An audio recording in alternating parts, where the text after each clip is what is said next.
Hey, Bogdan Kopil here, the EdTech Coach, and in this video I want to show you how easy it is to use Google Calendar to actually set up appointment slots for whatever purpose you want to use them. Individual one-to-one consultations with your students, or meetings with your colleagues or parents, and so on and so forth. So let's dive right in. Let me show you how to set up the appointment slots, and let me give you some tips and tricks for using them as well. So you go to your Google Calendar, and the first thing you do is you choose the time interval where you actually want to set up your appointment slots. So let's say I want to have appointment slots from 11 a.m. till 2 p.m. on next Monday. I choose the time interval, but rather than creating an event, I will create appointment slots. Keep in mind, this only works on a Google Suite account, so on your personal Gmail, this will not work. Let's say I will call this exam prep. I want to have individual meetings with my students and have the exam prep, and I choose the slot durations. In this case, let's say it's 30 minutes. What this will do, it will split the 3 hours interval into 6 sessions of 30 minutes. The next thing I want to do is to choose the calendar. By default, it will place it on my default calendar.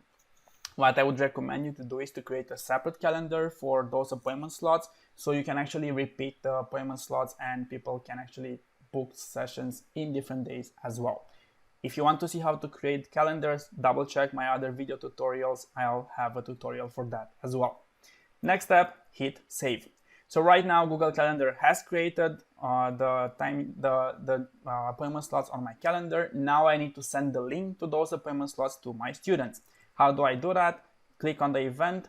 You'll see that you have the appointment page for this calendar here. You have two options: right click and copy link address, or you can just click on the link. This will open it in a new tab for you. You can copy the address on top, and this is the one you'll use for your students.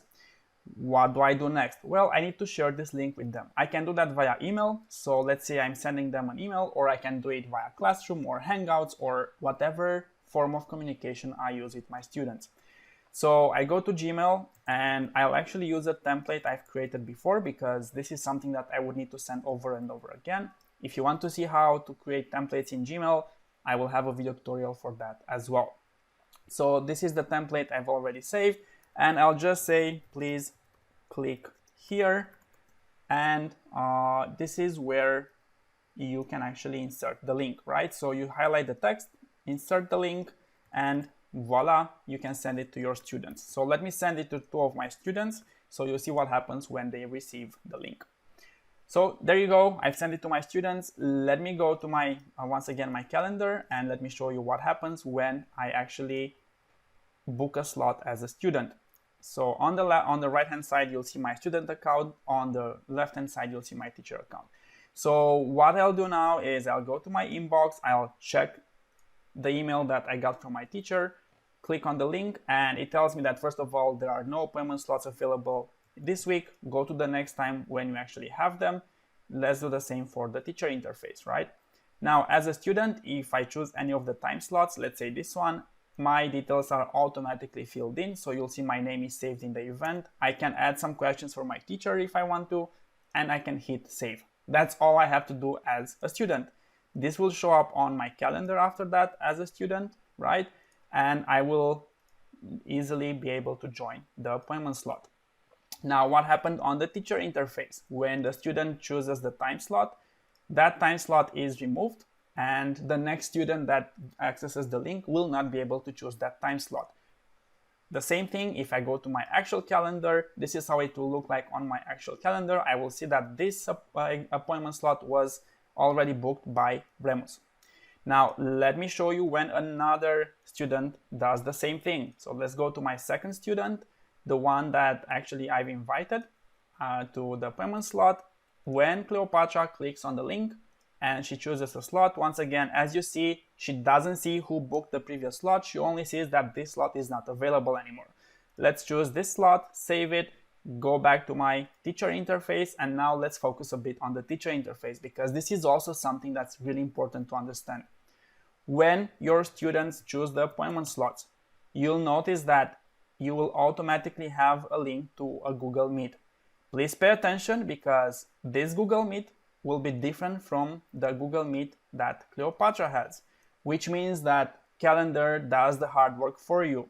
You will have different links to different meets. You will have them saved on your calendar. When you need to start the actual meeting with your student, just click on the event on your calendar, you join the meet, and the student will have the link to join your meet as well. So you don't have to worry about getting over time with one student and then the next student joining that meet. They will have separate meets and you will be set to go.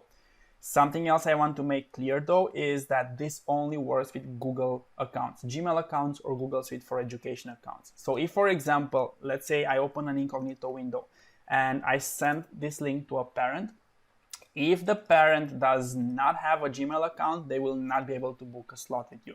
So just keep that in mind with your colleagues and with your students. It should work really well because they will have a Google Suite account in your domain. With parents, it's hit and miss. It depends a lot if they do have a Gmail account or not. So having said that, this is just a recap of how easy it is to actually set up the appointment slots. Choose the time slot, create the appointment slots, share the link with your students or colleagues, and they can book the slot for you. I hope you found this video useful. Let me know if you have any questions in the comments below, and also please feel free to share it with somebody that might find this video or this tutorial helpful.